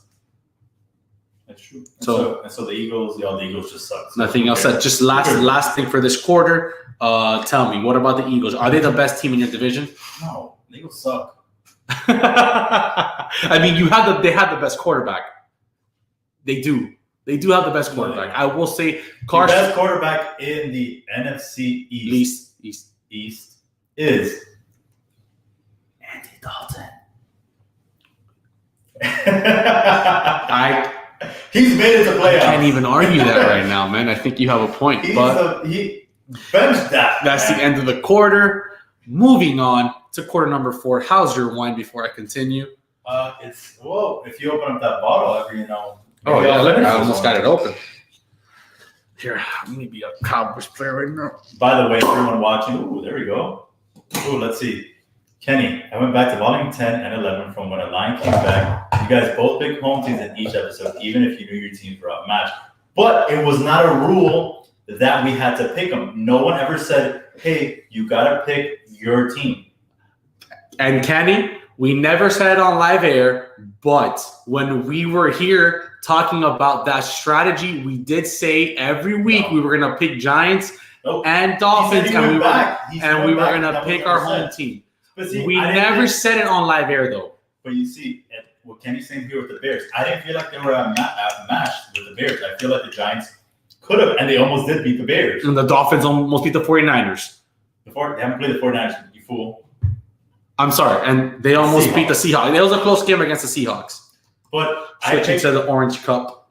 I'm still sticking with blue, I don't want to mix my wines. But yeah, see, I didn't think the Giants were outmatched with the Bears. I think clearly was this proven, one now. Apparently, it's a Melo story. Oh yeah. Oh, talk about an OT though. Oh, we'll talk about an OT. So, quarter number 4. I guess we're gonna jump in. We're still gonna stick to a little bit of NFL because there's one more thing I want to talk about, and no, it's not COVID. It is the NFL playoff format, which is something that me and Alain talked about. For sure, clear it up after. We will have a rule for sure on the next episode. We're going to come to an agreement on whether we can choose Dolphins or Giants. But right now, I'm saying let's just take off Giants. Let's take off Giants and Dolphin games. Let's just take it off. I'm saying it right now. Do you want to take them off, yes or no? There's 2 options. We either take them off, or we do, which what I want to do is if we pick those games, you have to root for your team. I want to start quarter 4. So, wow, you see, he is the definition of Skip Bayless. Because if we're talking about the I guarantee you, if the Cowboys win, he's gonna go. If the Cowboys win, he's going to go, oh, this is so unfair. I want the Cowboys. But if the Giants win, he's going to go, yeah, the rule is we get to pick Giants. Why? I wouldn't say that. What I would say is you force me to the Giants. All right. So you quarter number 4. basically bury yourself. Quarter number quattro. Everyone out there, please throw up your 4s for quarter 4. 4. We're going to start talking MLB. Nope, we're not. We're going to finish off with NFL. Oh, wow. We're going to continue? Yes, because there's something there that we didn't talk about. Yeah, but we could have waited till next week. It's not anything. The fans don't want to wait till next week. What are we going to talk about then, Melo? It is the NFL playoff format. And Well, in that case, I'm going to make this one a 15-minute quarter. Let me set the clock. 15 minutes, go. Whoa, wasn't expecting that. But all right, so basically, we were talking about how bad the NFC East is, and they are. Everyone in the division is bad. Like I said, the Giants at 0-4 still have a chance of making the playoffs. So the question was whether or not, if, let's say, whoever comes out of the NFC East comes out at 6-10, and they're playing, let's say, the 49ers, who might have a 10-16 victory, a 10-16 record. Let's say it's the Cowboys. The Cowboys will have a home game against the 49ers in the playoffs. Is that fair, or should they change it?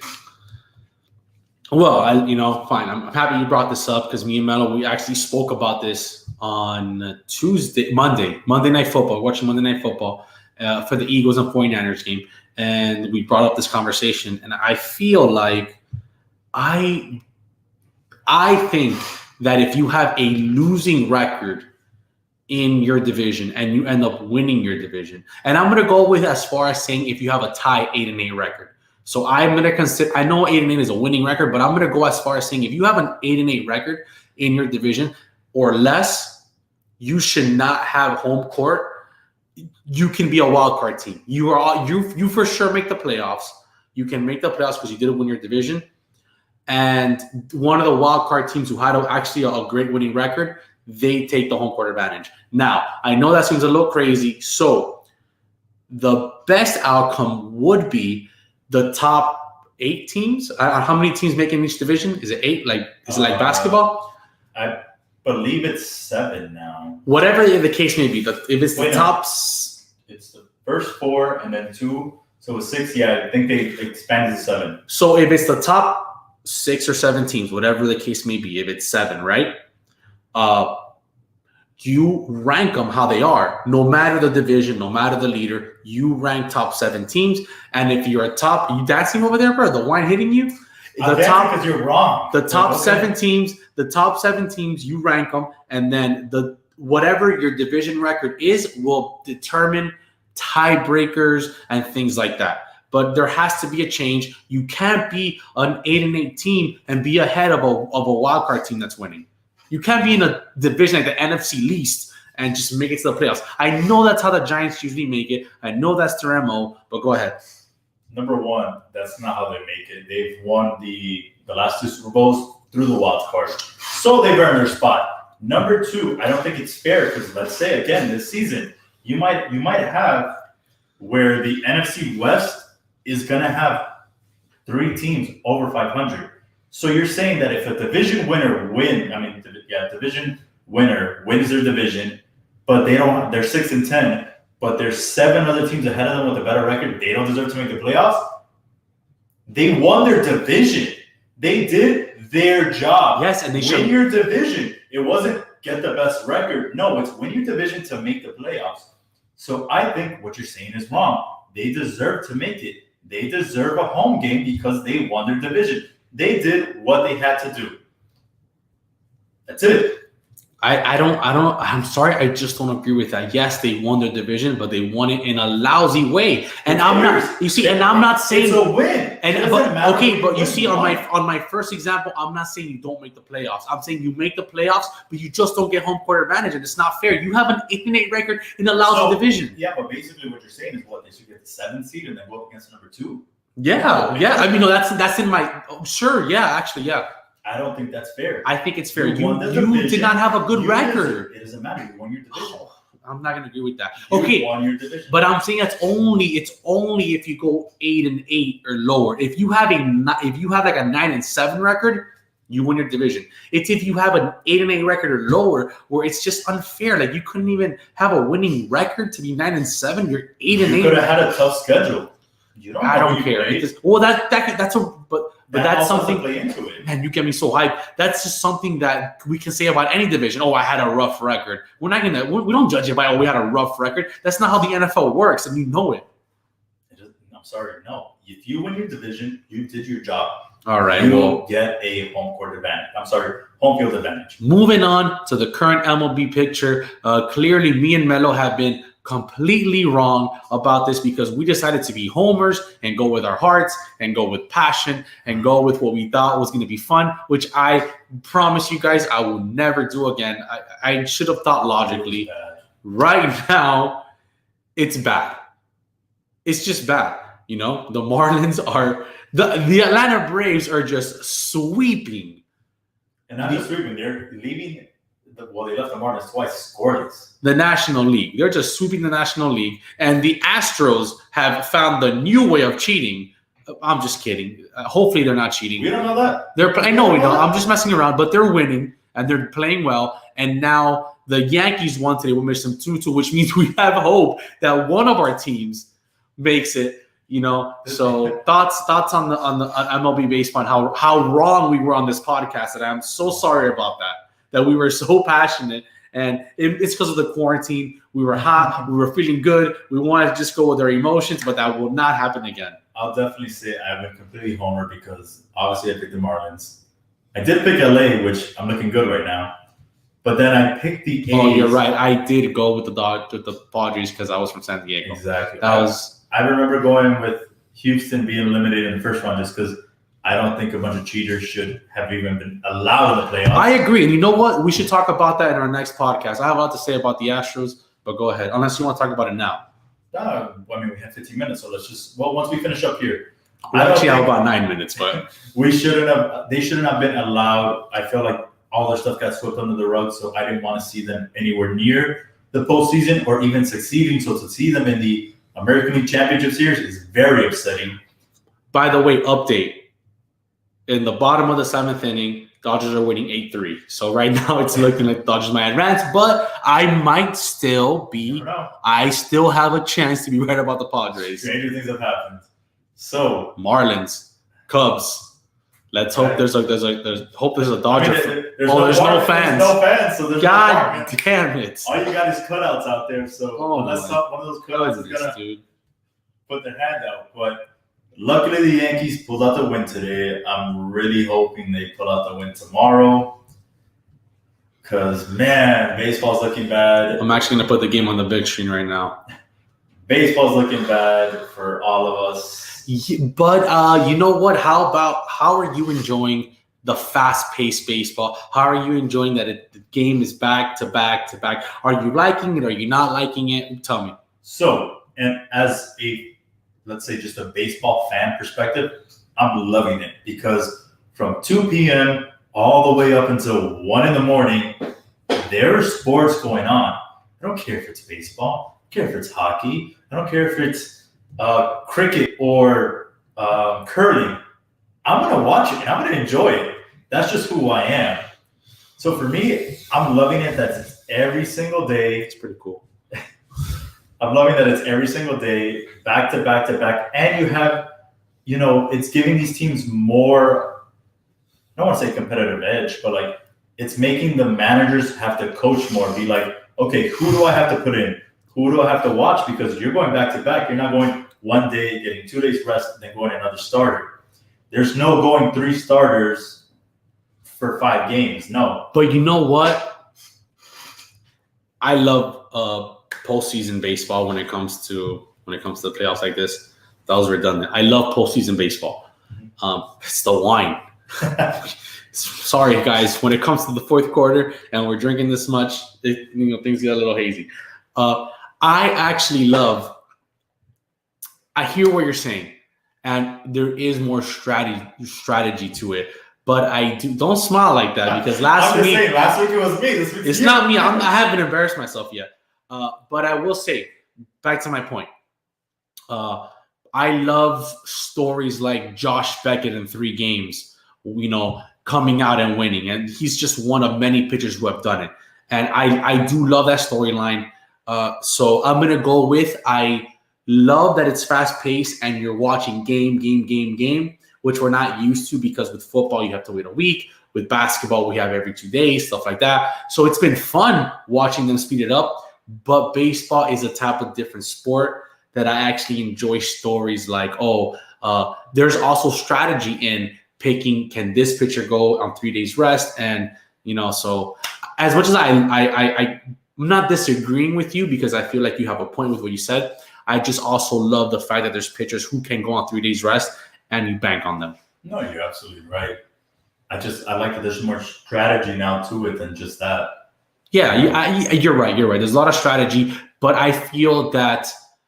I mean, you even might, depending on what team it was. I feel like the Marlins might have had one of those days where you're gonna have a complete bullpen day where you don't have another starter, so you're just gonna go straight up bullpen.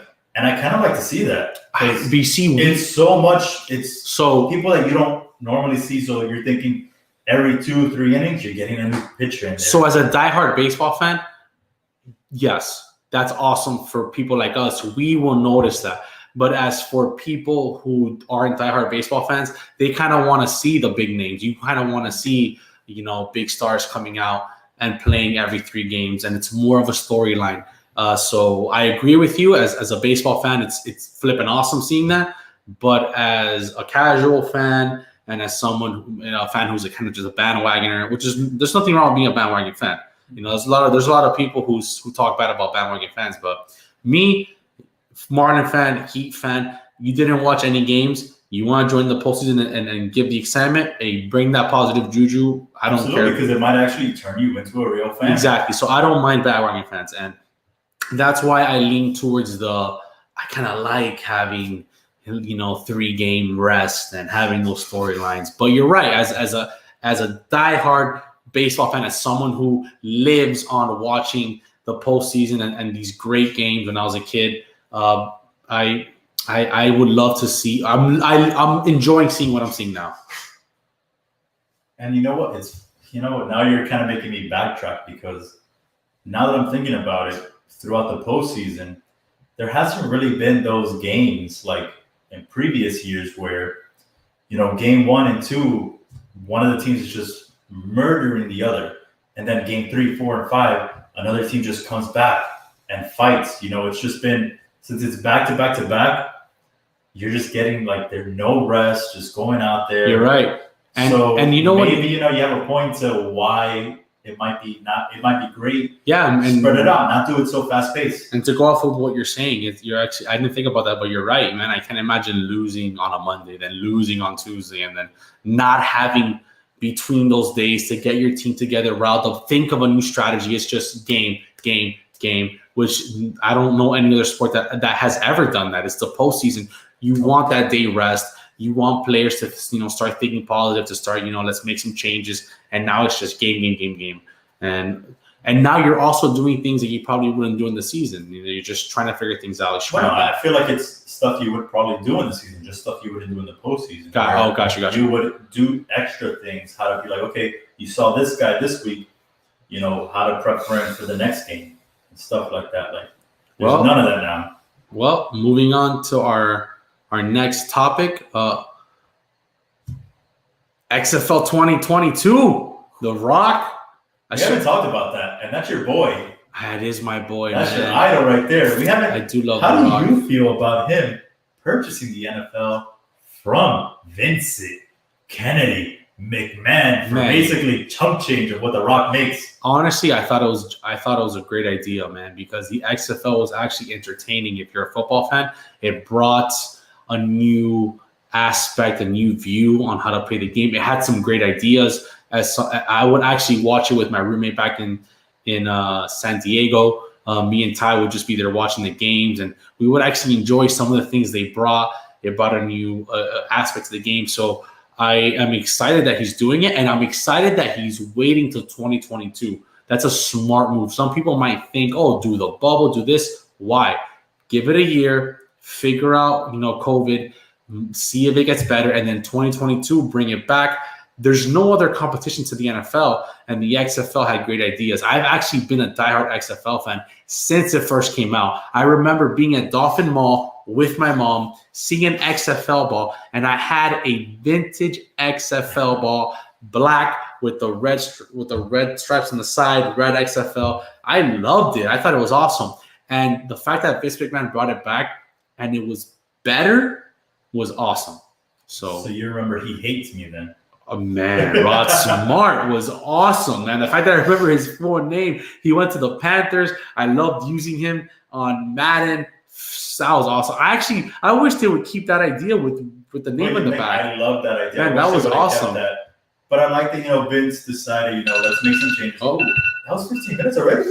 Yeah, man. Wow. I know. You always get whatever about 15 minutes, but, man, we talk so much that... I don't get whatever. I'm just saying. I thought it might have been, I thought it was too much. But anyway, we're still going to finish this off. I'm not even going to put a timer. Let's just finish off when we're finished. I love that the rock bottom. The rock bottom? You love that the rock bottom. Oh, and I'm the one who's drunk, and you can't even speak English I said the rock bought them. And you said the rock bottom. Yeah, I said it, with Miami slang. Come on now. 305. Anyway, I loved it, and I feel like for the price that he paid, he bought an entire league. It wasn't one team. That's what blew my mind. I was like, man, The Rock got a steal.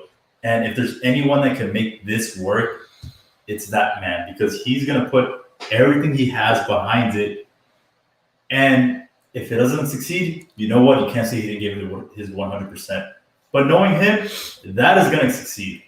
He's going to be able to, and it's what he says, which I love, is it's a second chance for guys like him that didn't get that push in the NFL because they just weren't there. Yeah. They weren't ready. So I love that, and I love that for this league. So I'm extremely excited. I was super excited. I was watching it at work all the time. Yeah, man. When the games were playing, and it was Saturday and Sunday. It wasn't just one day.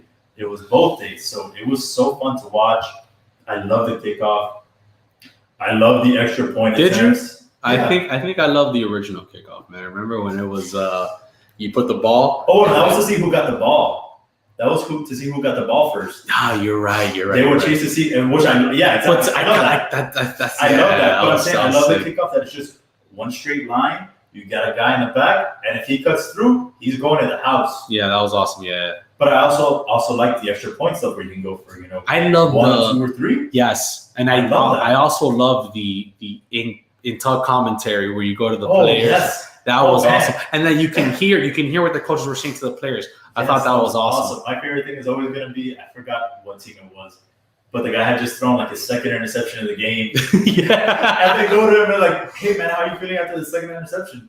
And he's like, how do you think I feel, man? That was awful. And then, there was always some guy did some crazy dance and they went to go talk to him after and they were so it was such a different feel that you don't get from the NFL. It's so, I don't even know how to say it, like just different and great to see that you don't normally see, on the NFL, and it makes things interesting. Yep. So let's move on to OT.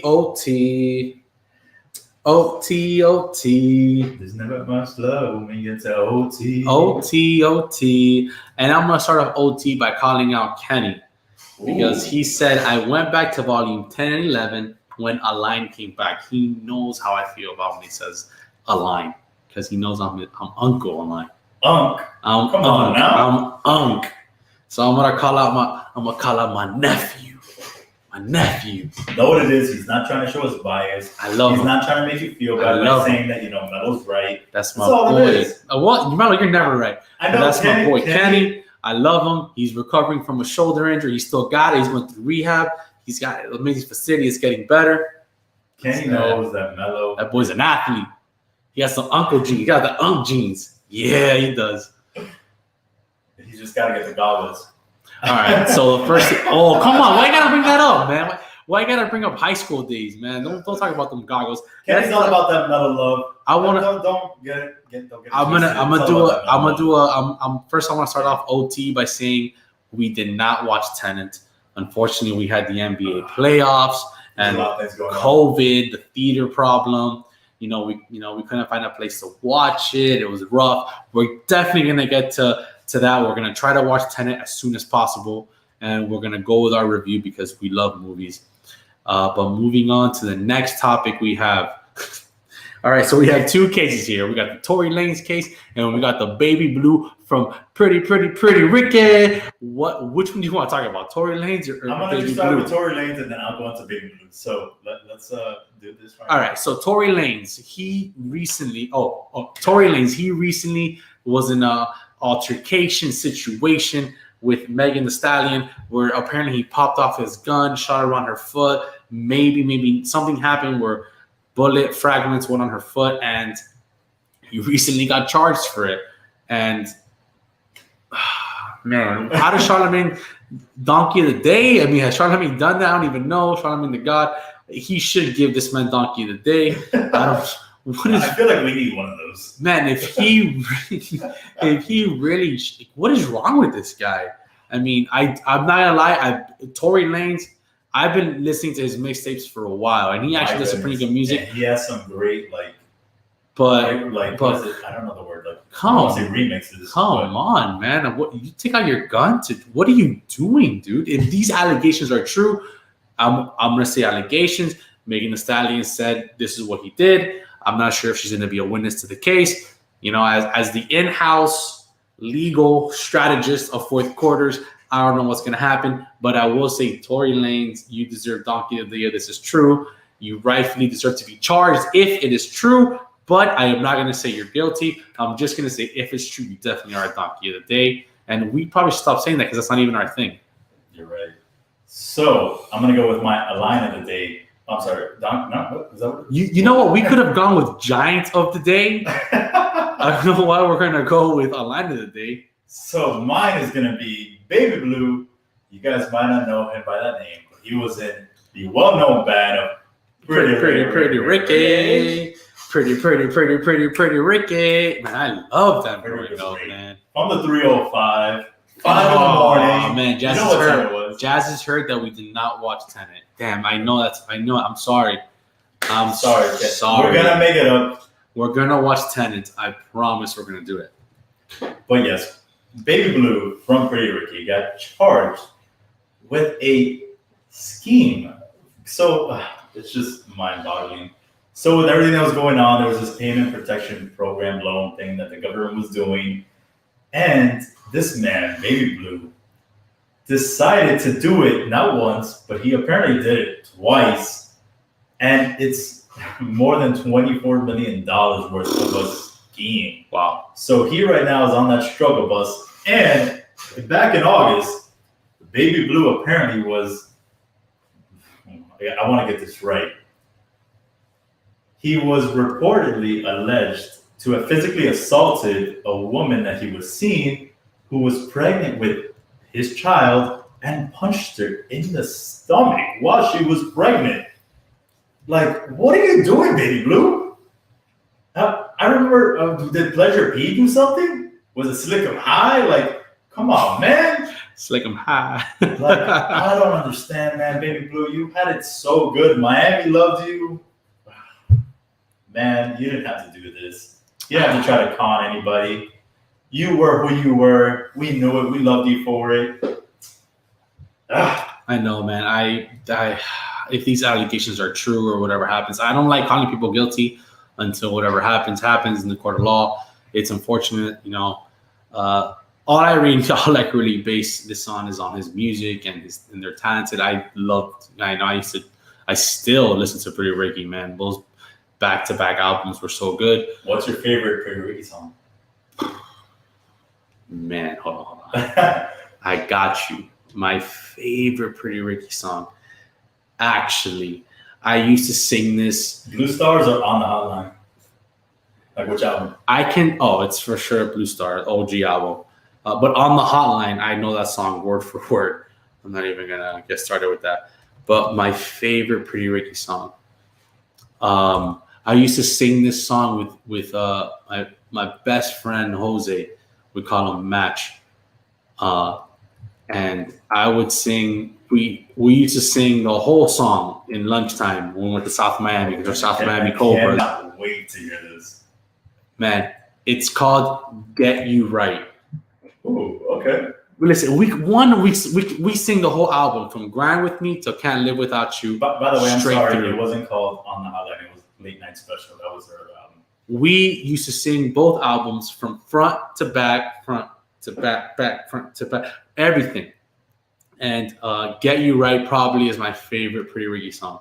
But yeah, man, or Cookie Cutter Girl. But it doesn't have it doesn't have Pleasure P in it, Ooh, which is awful. Oh, Daphne, that's my girl right there. What's up, girl? No, me. Oh boy. Hey, this is a PG Wow, show. really? Allegedly, that is. I love that word. This is a PG show, Daphne, please. Everybody take a shot whenever I say allegedly. Allegedly. But yes, what's up, Daphne? I miss you, girl. So for me, man, I don't know. I really liked. There's so many songs I loved it. She would like "Grind on Me." Like, we'll play it later. I mean, we'll listen to it later.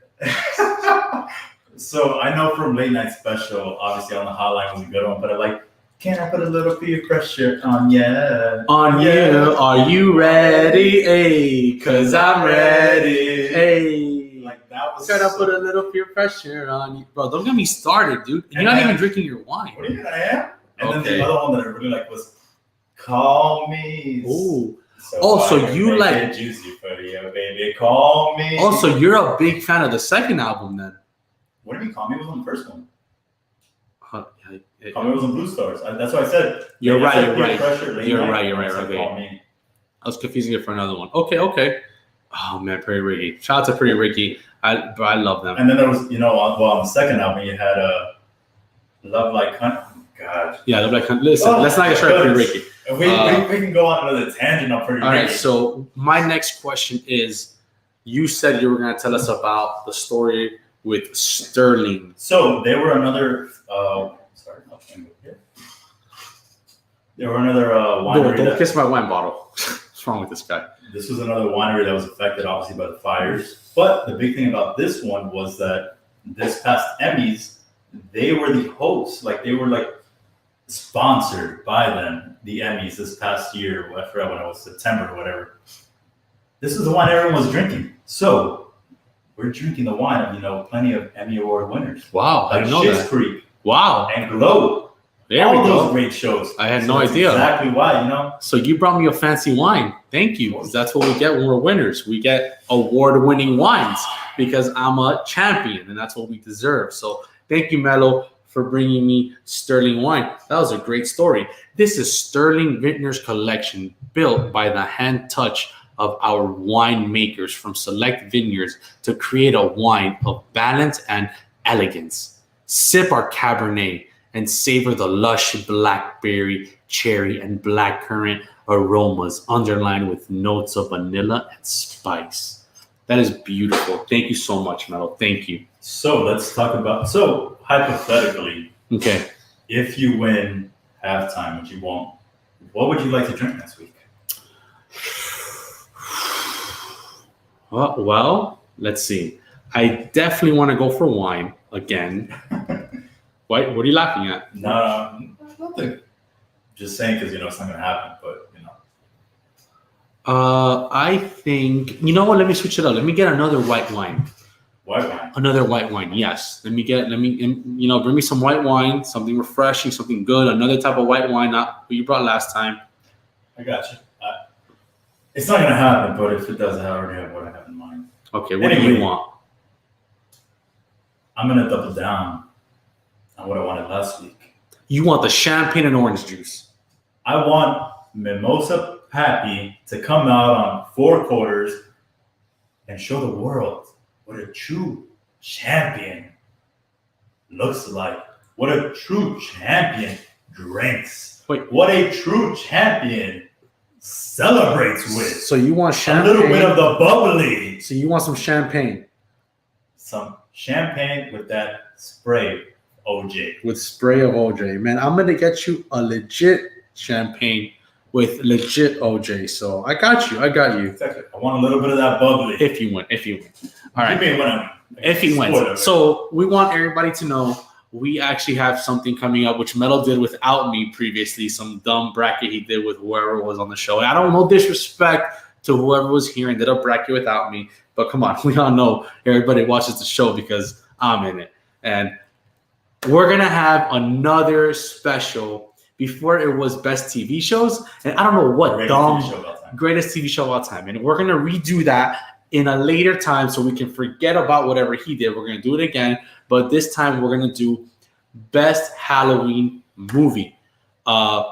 So far, we don't have the movies yet. We're going to go through it. We're going to see what movies we all enjoy. We're going to have 4 different brackets. We're going to do it NCAA style. And we're going to do it the week of Halloween. It's going to be the week of October 26th. And we're going to have 4 different brackets. And it's going to be awesome. And we're going to come up with it. It's going to be the OT for that night. And we were supposed to talk about our favorite Halloween movie. I feel like because it's 1-1, we're going to need a special guest to break the tie. That's a good idea. Whoa, my bad. That's a great idea. We're going to see who the special guest is. We're going to think about it. It has to be neutral special guest because we don't need, any of this biasness. You're right. Somebody. Oh, wow. Okay. We're going to find someone neutral for any tiebreakers. But, yeah, I can't wait. So let's not talk about our favorite movies. We'll wait to that because we are already an hour and 45 minutes in an OT. So let's take a final sip. Do you have any final words? Well, no. Yeah, actually, you know what? Before we leave, I don't care if it takes another 11 minutes. We are apparently running on 2 hours every single week. Kind of want to talk about what's going on in our lives. I don't really have much. But I'll start first, and then we can go to you, because I know it's a big week for you. And I want to, don't have much going on right now. Work's been slow and just living life. But it's October. I love October. I love the spooky season. There's no Halloween Horror Nights, and that's been my thing for like years and years and years of going every single year. I don't know what's going to happen with Halloween this year. So I decided to take it upon myself. And I said, okay, I know I started late. I started yesterday. I said, I'm going to watch a horror movie every single night. And then on my Twitter, I've been talking about it. I review it and say whether or not you should watch it, whether it was good, and I give it a little star rating. Put your Twitter on the page. I'll just say it. It's my Twitter is @DJMelo540. It's my thing for everything. DJMELO540. And I just say, again, every single night, just throwing out a movie out there, whatever horror, Halloween, whatever it is, watch it, give a review out, and that's what I've been doing. Trying to keep myself busy besides the 4-quarter show, which I love. So if you want to check that out, I'll let you know what movie to watch, what not to watch. Hey, it's Halloween. I feel like this is a time that, y'all get to love, you all get to be something that you're not. You get to get scared, feel that adrenaline rush that you don't get from just any normal month or any normal week. So how about you, my friend? What have you been up to? Man, I've been up to studying for the bar. Florida bar still hasn't happened. We have it next Tuesday, which is why we're going to have 4 quarters next Thursday. Again, not on Tuesday like we're supposed to. I'll probably be tired that day after the exam, and I won't be able to focus and do 4 quarters the way I love, which is why we weren't able to do it last Tuesday. I've been studying. I really wanted to show up Tuesday, but I didn't want to give you guys a half-ass line, not somebody with energy, the positivity I like to give. So we're going to do it again next Thursday. And then after that, we're going to show up on Tuesday. And I really wanted to do it on Tuesdays. It's after Monday Night Football. I feel Tuesdays will be a great night. Unless you guys don't agree with it, let us know what you think. But all we want to do is improve the show. That's other things that I got going on right now. I just want to think about improving the show, adding more things that you guys, agree with. Maybe getting some HD cameras in here, making everything a little better. I really want this to be the best show possible, the best sound. We're going to bring another mic in. Hopefully it sounds better. But yeah, right now just studying with the bar, hanging around with the most amazing person, Daphne. I'm so lucky that, we're able to be together, and she brings so much joy and so much life, and I really appreciate everything she does. So I don't know how things would be without her positivity in my life. So thank you. Other than that, man, that's all really I got going on. And as much as it sounds like I have nothing going on, that takes a lot of time, studying for that exam because it's literally all I got. But then once that's done, man, it's going to be full focus on law, full focus on the podcast. And I'm just excited. I'm excited once this exam is done to give you all a better show. And hopefully we start growing and giving more amazing things. Oh, and also I got a lot of things going on with my amazing nephew, Kenny. Man, he is my life. I appreciate him so much. And I just want him to get better. Just like everyone, going on right now, we all have different things in our lives that might bring us down. Just know, it's a mountain. Life is a mountain and you got to keep climbing. And as much as we all think that it's the end or, we can't overcome it, man, just keep grinding, keep climbing, keep climbing, keep climbing. Stay humble and just keep climbing. So it's going to be, it always gets better. As much as it gets bad and bad and bad. But if someone who has lived a crazy life, things just, it'll get better. So always just keep a positive mindset when times are tough. So, shout out to my nephew. I love him. He's an amazing man. He's growing up to be an amazing person. And I can't wait to have him in the podcast. Man, his mind is amazing. The way he thinks, man, it's crazy. So I would love to have him on the podcast one day. I know, unfortunately, he won't be the Halloween one because he probably will be biased. He say he won't be, but come on, you love me. You better pick what I pick. I'm just kidding. I know if somebody's perfect, it'll be him, but you're right. We got to pick someone unbiased. So shout out to everyone. Shout out to everybody watching. Thank you, Danny. Man, Danny, amazing. Love Danny. We play flag football together. And I know he has a lot going on too. So just the fact that he's such a great friend and brings the positivity to watch the show with us. I really do appreciate you, Danny. Love you. Great friend. He actually took care of my dog, Kobe, like 2 weeks ago. So I really appreciate him. When I went to Pensacola, he watched Kobe and Kobe misses him. As a matter of fact, Kobe now, he'll grab a toy and walk to me. And he had never done that until Danny was around. So Danny must have been playing with him for a while. So I got to talk to Danny and figure out what he did. But other than that, that's all I got. Love all our followers. Thank you. And hopefully we keep growing. Absolutely. So with that said, I'll take a drink. What he said. Drink. Cheers, brother. And shout out to the best co-host I got. The host with the mostest. Okay. Right here. I like your new background, though. I see that. I see that, man. I see that. You're moving on up, dude. Man, he's just staring me down. That's why I know I'm going to win. Wash you right there. Like I said, I want to chime in on what he said. Thank you, everyone, for watching. Yes, Danny from, yes. That's Ozzy's brother. Sorry, go ahead. It's okay. Chiming on what Alain said. Thank you, everyone, for watching. I know he brings a really big audience, more than I do. That's not true. I actually get a lot of compliments about you. And most importantly, I want you guys all to, send your love, send your prayers to him. Tuesday's going to be a big freaking day. Not for us, not for me, but for him. And there's nothing more I want for him than Tuesday to go smoothly. So everyone out there, Tuesday, I want you to be thinking about Alain. If you have his number, shoot him a message. If not, send something through the comments, through the Four Quarters IG. It's going to get to him. We're all rooting for you, man. It's not halftime. It's none of that. We're rooting for you on Tuesday, man. I know you're going to come through this. And that's what I'm so excited about. Thank you. All right. That's 4 quarters. Thank you so much to my brother Melo. Love you. Love you too, brother. All right. Thank you for watching. We'll see you next Thursday. Peace out, everybody.